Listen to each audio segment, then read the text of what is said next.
फरायसा आफादनि मोनसे टीमा उदालगुरि जिल्लानि सिङाव थानाय खैराबारि आन्सलिकनि सिङाव थानाय मोनसे न'ब्लाङाव जों सावरायदों आरो उदालगुरि जिल्लायाव थानाय बेनसार फरायसालिनि फोरोंगिरि बिथांमोना जि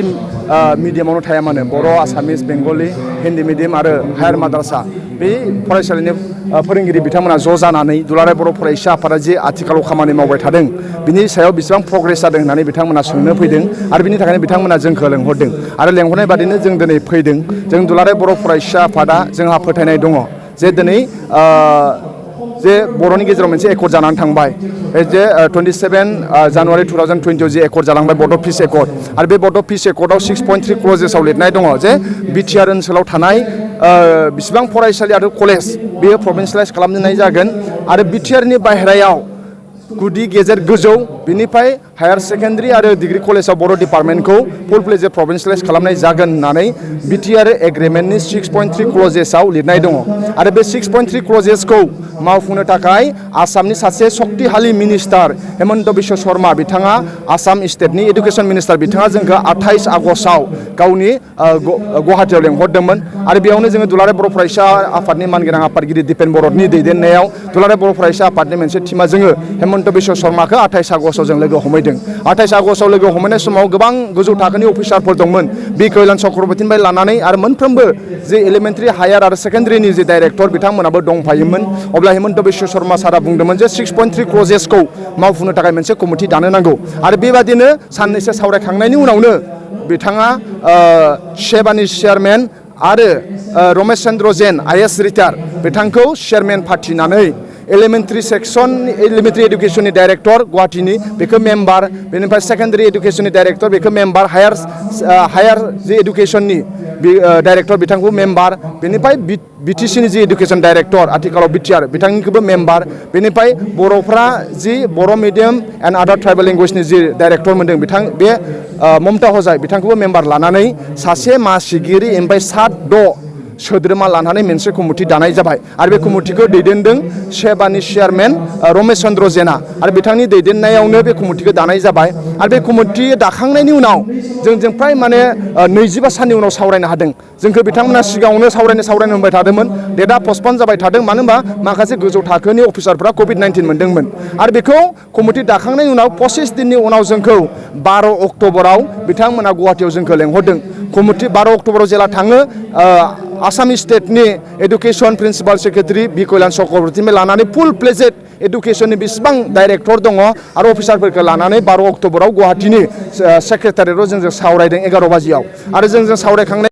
दुलाराय बर' फरायसा आफादा गोबां बिथांमोनजों जोङो जोंनि जे डिमान्ड दङ बेखौ जोङो बुंबाय जोंनि जे मडेलिटि जों बानायदों बेखौ जों बुंबाय आरो बिनि उनावनो 11 बाजियाव सावरायखांनायनि उनाव बिथांमोना 2 बाजियाव बै कमिटि जे दानानै होबाय 6.3 क्लजेस बेन्च आरो स्कुलफोरखौ प्रभिन्सियेलाइज खालामनायनि कमिटि बिथांमोना 2 बाजियाव सावरायखांनायनि उनाव बिथांमोना मोनसे माइनु दरनबाय जे 15 दिननि गेजेरावनो जे बिटिआरआव बेसेबां एडुकेशन बेन्चार फरायसालि दं बेखौ बिथांमोना बासिजोबनानै आइएएस आरो डिअफ्रा गावसोरनो हरजोबनो नांगौ आरो हजों आसाम पार्टआवबो जिहेतु सनितपुर बिश्वनाथ लखिमपुर धेमाजि गलाघाट कार्बि आंलं मरिगाव गुवाहाटी बरपेटा नलबारि आरो गवालपारा बेयाव बर' मिडियाम स्कुल दङ बिथांमोननि डाइरेक्टरखौ बिथांमोना अर्डार हरबाय जे 15 दिननि गेजेरावनो बिथांमोना बेसेबां बर' बिजों फरायसालि दङ बिटिआरनि बाहेरायाव बिथांमोना बेखौ लिस्टखौ हरजोबनांगौ आरो बेबादिनो जोंखौ बिटिआरआ फैफिननानै बिथांमोना बिटिआरनि डाइरेक्टरा अर्डार हरजोब्बाय आइएएसफोरनो आरो डिअनो आरो बिथांमोना जेला लिस्टखौ मोनजोब्बाय 19 तारिखआव बिथांमोना लास्ट डेटमोन 19 अक्ट'बराव 20 तारिखआवनो जों सावरायदों एबसुनि मोनसे टीमखौ बिटिआरनि एडुकेशन डाइरेक्टर आरो सेक्रेटारि आरो मोनब्रै डिस्ट्रिक्टनि आइएएस आरो मोनब्रै डिस्ट्रिक्टनि डिअआ बिथांमोना जोंखौ बिटिसिनि जे एसेम्ब्लिनि सेक्रेटारियाव जोंखौ लेंहरनानै बिथांमोना जों सावरायदों अब्ला जों दुलाराय बर' फरायसा आफादनिफ्राय जोङो बेखौनो बुंदों आसामनि अफिसारफोरखौ आरो बिटिसिनि अफिसारफोरखौ जों बेखौनो बुंदों जे जोंनाव 6.3 क्लजेसआव बेल' लिरनाय दङ बिटिआर ओनसोलाव बेसेबां एडुकेशन इन्स्टिटिउसन दं बेखौ प्रभिन्सियेलाइज खालामनाय जागोन आरो बिटिआरनि बाहेरानि बर' मिडियामखौ प्रभिन्सियेलाइज खालामनाय जागोन बेयो 6.3 आव बिदिनो लिरनाय दङ बाव खुनु क्राइटेरिया गैया ओंखायनो जोंनि एबसुनि गाहाय नेहाथारि लरेन्स इस्लारि सासे सिगनेटारि बिथाङा दाखालि अफिसारफोरखौ बुंदों जे दाखालि जेलानाखि सेक्रेटारियेटआव सावरायदों अब्ला लरेन्स इस्लारिया डाइरेक्ट बुंदों जे जोंनि बिटिआर एकर्डआव खुनु क्राइटेरिया लिरनाय गैया 2011 नि एकखौ जोङो फरायनोबो नाजाया बुजिनोबो नाजाया जों मिन्थिया बे खोथाखौ जोङो बुंदों 2017 एकखौ जोङो मिन्थिया फरायनोबो नाजाया मानो होनबा 2017 एक मथे उदालगुरियाव गासै 60 हाई स्कुल दङ बे 60 हाई स्कुलनि गेजेराव अनलि मोनसे गबसा सुबा गोजौ फरायसालियाव प्रभिन्सियेलाइज जादों उदालगुरियाव दा 59 हाई स्कुला प्रभिन्सियेलाइज जायाखै ओंखायनो जोङो 2017 एकखौ जों बुंदों जों बुजियाबो बुजिनोबो नाजाया फरायनोबो नाजाया जोंना बिथांमोननि जि क्राइटेरिया दं 2017 एक मथे जानाय नङा दिनैबो नोंथांमोननि चेनेलनि गेजेरजों आं फोरोंगुरु सार बिथांमोनखौ बुंनो नागिरदों जों आलदा मडेलिटि बानायगोन 2017 आरो 2011 एक मथे बे मिलायनाय नङा बेखौ जों दुलाराय बर' फरायसा आफादा बुंदों आरो बियो जोंनि एकर्ड मथेसो जादों आरो बेजों लोगोसे आं बेखौनो बुंनो नागिरदों जोंनि बर'नि गेजेराव बयनिफ्राय बांसिन मेलेमजिबि होनोब्ला जों फोरोंगिरिफोरखौ साननानै जों लायो आरो फोरोंगिरिफ्रानो जोंनि इन्टेलेक्सुवेल दा मोनसे गोनो गोथोआ जालायगासिनो दङ माखासे राजखान्थि दोलोनि मानसिफ्रा बुंगासिनो दं जे बर' मिडियामखौल' प्रभिन्सियेलाइज खालामनाय जागोन जों बुंदों जोंनि एकर्डआव बिटिसिआव बेसेबां डिपार्टमेन्ट मोनबा मिडियाम अफ इन्सट्राक्सन दङ बर' medium Assamese medium Hindi medium आरो हिन्दी मिडियाम बा बेंगलि मिडियाम बेनिफ्राय हायार माद्रासा बे बेसेबां मिडियाम थाया मानो जों बेखौ प्रभिन्सियेलाइज खालामगोन आरो बे जोंनि एकर्डआव लिरनाय दङ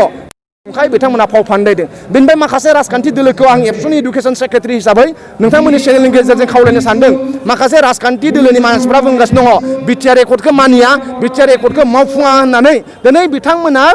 मा होनो डिसेम्बरनि फार्स्ट सप्तायाव इलेक्सन जागोन होननानै स्टेट सरकारा बुंगासिनो दङ दा बिथांमोना जुदि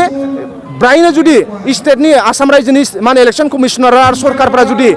फार्स्ट सप्तानि डिसेम्बराव जुदि खुङोब्ला सरकारा आरो बै जाय राजखान्थि दोलोफ्रा दिनै बेनसारि स्कुल 6.3 क्लजेसखौ मावफुङा होनदों बिटिआर एकर्डखौ मावफुङा होनदों बिथांमोनहा जुदि फार्स्ट सप्तायाव जुदि सरकार फैयोब्ला जोंनि एकर्डखौ मावफुंनाय नङा आरो जोंनि एकर्डखौ मावफुंनाय नङाब्ला बै जोंनि प्रभिन्स माने बेनसारि स्कुलफ्राबो प्रभिन्सियेलाइज जानाय नङा ओंखायनो बेनसारि स्कुलनि साफ्रोमबो फोरोंगिरि बिथांमोनखौ जों खावलायनो सानदों नोंथांमोना बर'नि मेलेमजिबि नोंथांमोना साननो नांगोन आरो नोंथांमोना साननानै मोजां खामानि मावनो नांगोन जों सोलायनायखौ लुबैदों आरो दुलाराय बर' फरायसा आफादा माहारियारि आफाद हिसाबै साफ्रोमबो फोरोंगुरु सार बिथांमोननि जेंनायाव जों अराय सम गसंफागोन कलेजफोरखौबो जोङो एलपि स्कुलनिफ्राय लानानै डिग्री लेभेलनि बेसेबां दङ बेखौ जों उइदाउट कन्डिसन बारहोनो थाखाय अलरेडि एबसुआ मडेलिटि बानायबाय आरो बे मडेलिटिनो जानो नांगोन आसाम सरकारखौ जोङो दाखालिनो जोङो बिथांमोनखौ जोङो सिगिनानै आरो बिथांमोननो जोंनि साननाय जोंनि लुबैनायखौ जों फोरमायनानै फैदों ओंखायनो दिनैबो फिन खनसेबाव उदालगुरि डिस्ट्रिक्टआव फैनानै फोरोंगुरु सार बिथांमोनजों सावरायदों बिथांमोननि गोसोआ जाहाथे बायनो नाङा आरो बिथांमोननि गेजेरजों जोंनि समाजा जौगागासिनो दङ बेखौ जों दिनै बिथांमोनजों सावरायनो फैदों आरो सावरायनानै जोबोद गोजोननाय मोन्दों गोजोन्थों बिथांमोननि दुखु दाहाखौ बिथांमोना मिन्थिया 15 बोसोर जाय सासन खालामदों बिथांमोनखौ जों गोदोनो बुंबाय थादों दिनै कार्बि आंलंआ बोरै सोलियो नागालेण्डआ बोरै सोलियो नागालेण्ड गभर्नमेन्टआ भेन्सार कलेजनि मास्टारफोरनो फाइनान्सियेल एसिस्टेन्ट होयो कार्बि आंलं काउन्सिला गावसिनि काउन्सिलनिफ्राय भेन्सार स्कुलनि मास्टारफोरनो होयो माबा मोनसे सोलिनो थाखाय जों ओंखायनो बुंदों एबसुनि मोनसे समनि आफादगिरि प्रमद बर'आ सोलोंथाइखौ लानानै बिराद कनसियास आरो बिथांनि दैदेननायावनो जोंहा गुन गोनां सोलोंथाइनि मावथांखिया जादों आरो बेसेबां सेन्ट्रेल गभर्नमेन्टनिफ्राय एबार फैसा फैगोन बिथाङा बुंदों जाय दा भेन्सार स्कुलाव रिटायार जाहां जानानै दङ आरो जोंनि प्रभिन्सियेलाइज लानायजों बा सिगां रिटायार जानाय बिथांमोननो सोलिनो थाखाय फाइनान्सियेल एसिस्टेन्टखौ प्रमद बर'आ होगोन होनदों आरो जाय भेन्सार स्कुलाव गोबाव सम मास्टार मावगासिनो दङ बिथांमोना बोरै जास्टिस मोननो नांगौ बिनि खोथाखौ दिनै बुंदों दिनै बै जाय सासन खालामदों 15 बोसोर सासन खालामनाया जोंनि सेंग्रा सिख्ला भेन्सार स्कुलाव मावनाय आरो भेन्सार स्कुलाव मावैनो रिटायार जालांनाय बे फोरोंगिरिफोरनि फारसे 1% बिथांमोना सानाखै ओंखायनो जों एबसुआ बुंदों दिनै MA पास BA पास जानानै थानाय मानसिफ्रा जोंनाव बर'नि गेजेरावनो 50,000 दङ बिथांमोनासो साख्रि बाख्रि मोननांगौ बेखौ थांनाय 15 बोसोर सासन खालामनाय सरकारफ्रा एसेबो सानासै बिनि दायनिगिरिया खिन्थु एबसु नङा बिनि दायनिगिरिया बै पलिटिकेल पार्टिनि हान्जानि मानसिफ्रासो ओंखायनो एबार फिन खनसे आङो लाइमोनफोरखौ मास्टारफोरखौ साननो थाखाय एबसुनि माहारियारि आफाद हिसाबै खावलायदों जोंनि सेंग्रा सिख्लाया साख्रि मोननो नांगौ जोंनि भेन्सार स्कुला फरायसालि मा होनो प्रभिन्सियेलाइज जानांगौ आरो जाय भेन्साराव मास्टार मावै रिटायार जालांबाय समाजाव बिराद कन्ट्रिबिउसन होबाय बिथांनि फोरोंनाय फरायसाफ्रा दिनै इउनिभार्सिटिनि कलेजनि लेक्सारार आर्मि मिलिटारि जाहैबाय बिथांमोना थाइसेबो दरमा मोना मालसेनो दिनै थैहां अबस्थायाव जानानै दं बेमार आजार जायो थाखाय फैसा गैया डक्टरनाव थांनो थाखाय बिथांनाव जेबो फेसिलिटि गैया थाखा फैसा गैया बैफोरबादिया नाथाय समाजाव बिराद गिदिर कन्ट्रिबिउसन होलांबाय